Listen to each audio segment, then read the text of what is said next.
시편 75편 1절에서 10절까지의 말씀입니다.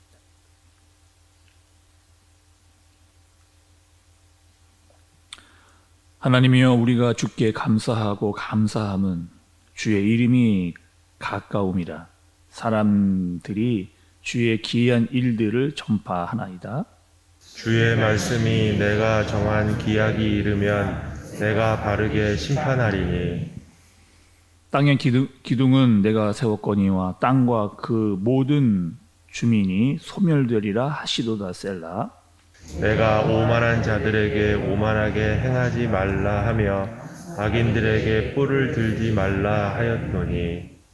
너희 뿔을 높이 들지 말며 교만한 목으로 말하지 말지어다. 무릇 높이는 일이 동쪽에서나 서쪽에서 말미암지 아니하며 남쪽에서도 말미암지 아니하고 오직 재판장이신 하나님이 이를 낮추시고 저를 높이시느니라. 여호와의 손에 잔이 있어 술 거품이 일어나는도다.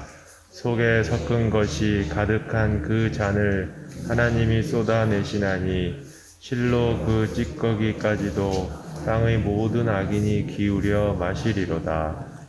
나는 야곱의 하나님을 영원히 선포하며 찬양하며 또 악인들의 뿔을 다 베고 의인의 뿔은 높이 들리로다. 아멘. 우리가 시편의 말씀, 특별히 여러분 시편 150편 중에서 제3권의 말씀을 우리가 계속해서 살피고 있는데요. 그러면서 73편, 74편, 75편의 말씀을 보고 있습니다. 먼저 이 세 편이 우리가 계속 보아가면서 중요한 사실은 지은이가 지금 딱 같다는 이야기입니다. 누구였냐면 아삽이라고 하는 사람이 지었던 시다라고 하는 걸 말씀을 드렸죠. 그러면서 73편에서의 내용은 이런 내용이었습니다. 아삽이 보기에 하나님, 악인이 세상에서 저렇게 떵떵거리고 사는 것, 악인만이 저렇게 잘 되는 건 말이 되는 소리입니까? 라고 하는 그 고민과 절규를 하나님께 기도로 올려드렸던 내용이었죠. 그리고 74편의 내용은 이런 거였습니다. 하나님, 하나님의 사람들이 하나님께 버림받는 것 같습니다. 특별히 하나님의 나라였던 이스라엘이 망해가는 것, 그리고 하나님의 공동체가 이렇게 될 수가 있는 겁니까? 라고 하는, 그리고 아무리 불러도 하나님이 대답하지 않고 있는 이 상황이 너무나 견디기 힘들고 어렵습니다. 라고 하는 그 아삽의 솔직한 심정을 하나님께 그대로 다 올려드렸던 말씀을 우리가 살펴봤습니다. 그런데 그 와중에 시인이 그래도 놓지 않는 게 있었는데 그것이 무엇이었냐면 하나님에 대한 기도, 또 하나님에 대한 신뢰만큼은 이 시인이 놓지를 않았기 때문에 하나님께 기도하고 하나님께 고민하고 하나님께 절규할 수 있었던 그 모습을 우리가 살펴본 겁니다. 그래서 오늘 시편 75편의 내용은 앞에 보았던 앞선 두 시 73편과 74편에 대한 대답으로 볼 수 있는 그 맥락상 이어져 오면서 그 아삽이 했던 고민과 질문에 대한 답을 이제 75편에서 얻을 수 있는 그 말씀의 내용이라고 할 수가 있겠습니다. 특별히 오늘 1절의 말씀을 여러분 좀 보시죠. 하나님이여, 우리가 주께 감사하고 감사함은 주의 이름이 가까움이라. 사람들이 주의 기이한 일들을 전파하나이다. 이렇게 이야기했습니다.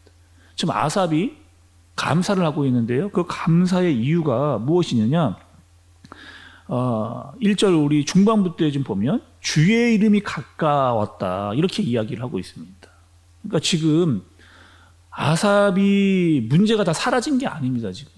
그리고 어려움이 다 없어진 게 아님에도 불구하고 지금 감사할 수 있는, 아삽이 그럼에도 불구하고 감사할 수 있는 이유가 있는데 그 이유가 무엇이냐?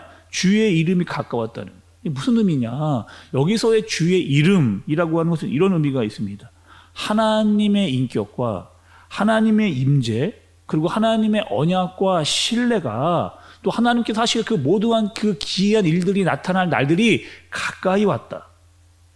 다시 말씀드릴게요, 여러분. 이 주의 이름이라고 하는 것은 하나님의 인격, 그리고 그의 임재, 그리고 그 하나님의 언약, 그리고 그 기이한 일들이 일어날 날들이 이제 가까이 왔다라고 하는 사실을 알게 된 아삽이 하나님께 감사하는 그 마음을 지금 올려드리고 있는 것을 볼 수가 있는 거죠.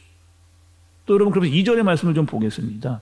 주의 말씀이 내가 정한 기약이 이르면 내가 바르게 심판하리니, 이렇게 이야기를 하십니다. 특별히 여기서 여러분 말씀은 무엇이냐? 하나님이 지금 말씀하시는 거예요. 그리고 내가 정한 때에 내가 심판하겠다라고 하나님께서 지금 말씀을 좀 하고 계시는 거예요. 그러니 여러분, 이 하나님의 말씀을 들었던 시인이 이게 위로가 되는 거죠. 지금 73편에서 악인이 잘 나가고 있는 거, 그리고 하나님께서 아무런 응답이 없을 것 같은 이 상황은 계속되고 있는데 그거 아니라는 거예요. 하나님께 반드시 내가 정한 때에 내가 그 모든 것을 다 심판하겠다, 결국 하나님이 나타나시겠다라고 하는 이 말씀을 깨달은 이 아삽이 하나님께 감사할 수 있는 그 이유가 있는 거죠. 정한 기약이 이르면 내가 나타나서 올바르게 제대로 심판할 것이다 라고 말씀을 하시는 겁니다. 아삽이 기다리기 너무 힘들었는데, 여러분 우리도 그렇잖아요. 우리도 기도하는데 기도의 응답이 딱딱 이루어지면 너무 좋은데, 우리가 기도하면서도 참 기도의 응답이 참 늦어지는 것 같은 마음에 힘들 때가 있잖아요. 근데 하나님께서 말씀하시는 거예요. 하나님의 때, 하나님의 응답, 하나님의 심판은 하나님의 때에 이루는 것이 빠른 것도 아니고 늦은 것도 아니고 가장 정확한 때다. 하나님께서 행하시는 그때가, 정해놓으신 그때가 가장 정확한 때다라고 하나님께서 말씀을 하시는 겁니다. 우리가 시편 74편에서 시인이 가장 힘들었던 거 있어요. 가장 힘들었던 거. 하나님 언제까지? 하나님 도대체 언제까지 이러실 겁니까? 라고 하는 그 기다림에 대한 목마름이었습니다. 그것이 가장 힘들었던. 근데 하나님께서 75편에서 말씀하시기를 내가 재판관으로, 내가 심판관으로, 내가 반드시 임하게 될 것이다. 그리고 악인들의 행포, 그들이 함부로 하는 것, 내가 그대로 가만두지 않을 것이다 라고 하는 이 사실을 아삽이 깨닫고 나니까 지금 모든 문제가 풀리지 않았음에도 불구하고 아삽이 하나님께 감사의 기도를, 찬양을 드리고 있는 그 아삽의 마음의 상태를 우리가 잘 볼 수가 있어야 된다는 거죠. 여러분, 세상은 죄가 들어오면서부터 교만이 판을 치기 시작했습니다. 그러니까 교만한 자들이 점점 자기의 욕심과 정욕대로 세상을 다스리는 거예요. 그리고 자기의 생각대로 살아가고 있는 교만한 자가 점점점 많아지는 이 땅입니다. 그러니까 뭐 하는 거예요? 자기의 욕심대로 살고, 자신의 탐욕사로 살고, 자기의 생각대로 살아가다 보니까 거기다가 하나님도 알지 못하는 사람들이 점점점 많아지고 있는데, 하나님이 이것들을 그대로 가만두지는 않겠다, 반드시 내가 심판할 것이다 라고 하는 사실을 하나님께서 알려주시는 거죠. 특별히 오늘 여러분 4절과 5절의 말씀을 한 번 더 보겠습니다. 4절과 5절의 말씀을 좀 보시면, 내가 오만한 자들에게 오만하게 행하지 말라 하며 악인들에게 뿔을 들지 말라 하였노니 너희 뿔을 높이 들지 말며 교만한 목으로 말하지 말지어다. 여기서는 뿔을 높이 든다라고 하는 뜻이 있습니다. 이것은 무엇이냐? 너의 힘을 교만하게 드러내지 말라는 것. 너가 가지고 있는 힘과 능력, 네 것이라고 자랑하지 말라. 이 뜻이 뿔을 높이 든다라고 하는 의미입니다. 성경에서 보면 이런 인물들이 있었거든요. 먼저는 애굽의 바로 왕입니다. 그 출애굽기 5장 2절의 말씀을 보면 바로가 이런 말을 해요. 바로가 이르되 여호와가 누구이기에 내가 그의 목소리를 듣고 이스라엘을 보내겠느냐? 나는 여호와를 알지 못하니 이스라엘을 보내지 아니하리다. 애굽 왕이 바로가 이렇게 이야기해요. 그가 누구인데, 여호와라고 하는 신이 도대체 누구인데 내가 이스라엘 백성을 보내겠네? 나는 그 신을 알지 못한다, 보내지도 않겠다라고 하는 자신의 교만을 드러내는 대목이 분명하게 드러나고 있는 거죠. 바벨론의 그 느부갓네살이라고 하는 왕도 이렇게 이야기를 했습니다. 다니엘서 4장 30절의 말씀을 보니까 나 왕이 말하여 이르되 이 큰 바벨론은 내가 능력과 권세로 건설하여 나의 도성으로 삼고 이것으로 내 위엄의 영광을 나타내는 것이 아니냐 하였더니, 지금 이 바벨론은 내가 만들었다는 거예요. 내가 다 만들고 내 것이고 이것을 통해서 나의 영광을 드러내겠다라고 이 교만하고 오만한 모습을 드러내고 있는 이 모습이 이미 성경에 드러나 있다는 거죠.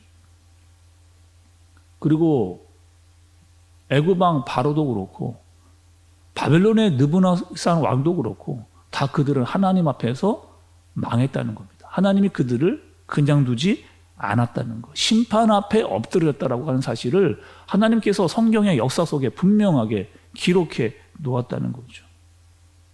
여전히 여러분, 하나님은 우리 눈에는 보이지 않으셔도 여전히 이 나라를 다스리고 통치하시는 분이 바로 하나님이라고 하는 사실입니다.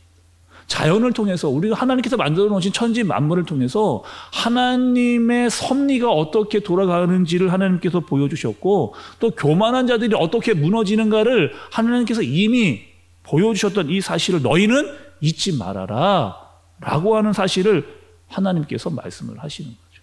그리고 이 교만한 자들을 하나님께서 반드시 낮추겠다라고 하시는 하나님의 말씀을 하시는 겁니다.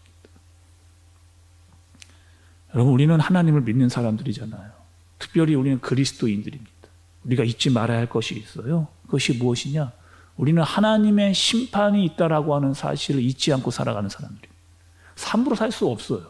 우리는 교만할 수 없습니다. 왜? 하나님의 공의와 정의가 반드시 임할 것이라고 하는 사실을 우리가 분명히 알고 있기 때문에, 그분의 심판과 그분의 재판이 반드시 우리에게 있다라고 하는 그 사실을 우리가 알고 있기 때문에, 하나님이 정하신 때가 이르면 그 모든 것들이 다 드러나고 하나님께서 판단하시기 그때가 있기 때문에 우리는 이 땅에서 함부로 살 수 없다는 거죠.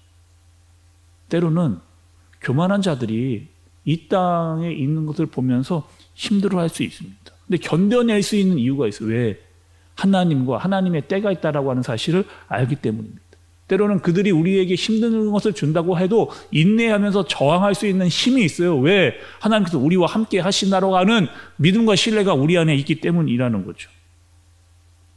반드시 기억할 것이 있습니다, 여러분. 우리의 믿음은요, 세상의 교만과 세상이 가지고 있는 권력 앞에 그것을 두려워하거나 무서워하는 것이 믿음이 아니라는 겁니다. 우리의 믿음은요, 하나님을 향하여 눈을 들고 하나님의 심판을 두려워하는 자로 사는 그 모습이 바로 믿음이 있는 자라고 하는 사실. 그것을 두려워하는 거죠. 하나님을 두려워, 하나님의 심판을 두려워하고. 여러분, 오늘 그런 마음이 우리 가운데 있어야 할 줄로 믿습니다. 이것을 알아야, 이 심판이 있다라고 하는 것을 알아야 우리는 교만할 수 없는 겁니다. 두려움이 있어서 그분을 경외함으로 말미암아 겸손하게 주님 앞에서 주님의 뜻을 따르며 순종의 모습이 나타나게 되는 겁니다. 여러분, 이 땅을 살아가시면서 전능하신 하나님이 나타나실 때가, 분명하게 드러나실 때가, 그때는 하나님이 정해놓으신 때라고 하는 사실, 그분이 반드시 나타나신다라고 하는 사실, 그것을 믿음으로 말미암아 나아갈 수 있는 저와 여러분들 되어지시기를 바랍니다. 이미 하나님께서 하나님의 말씀을 통해서 그 확실한 증거들을 말씀에 다 기록해 놓으셨습니다. 또 믿지 않는 자들까지도 하나님이 만들어 놓으신 천지 만물을 보면서 이것이 하나님의 능력이고 섭리라고 하는 사실을 여전히 하나님께서 보여주고 계시는 거죠. 그리고 하나님은 하나님의 때에 나타나시겠다. 정해진 때에, 그것이 늦지도 않고 빠르지도 않고 정확한 때에 하나님께서 반드시 나타나시겠다 라고 하는 사실을 잊지 않고 살아가는 저와 여러분들 되어지시기를 예수님의 이름으로 축복합니다. 기도하겠습니다. 하나님 아버지, 세상에는 여전히 불의가 앞서는 것처럼 보입니다. 힘과 권력을 가진 자들로 세상이 좌지우지 되어지는 것처럼 보입니다. 그러나 하나님, 우리는 거기에 마음을 두지 않고 우리의 믿음은 하나님을 향하여 우리의 시선과 마음을 집중할 수 있도록 인도하여 주옵소서. 세상은 교만한 자들을 통해서가 아니라 전능하신 하나님을 통하여 세워져 간다는 사실을 믿고 의지하는 우리 모두가 되게 하여 주옵소서. 오직 하나님을 우리의 중심에 모시고 세상의 심판자이시며 재판자이심을 우리가 알며 그분을 신뢰하며 하나님께로 가까이 나아가는, 그분을 가까이 하는, 그분의 이름을 가까이 하는 우리 모두가 되게 하여 주옵소서. 예수님의 이름으로 기도드리옵나이다. 아멘.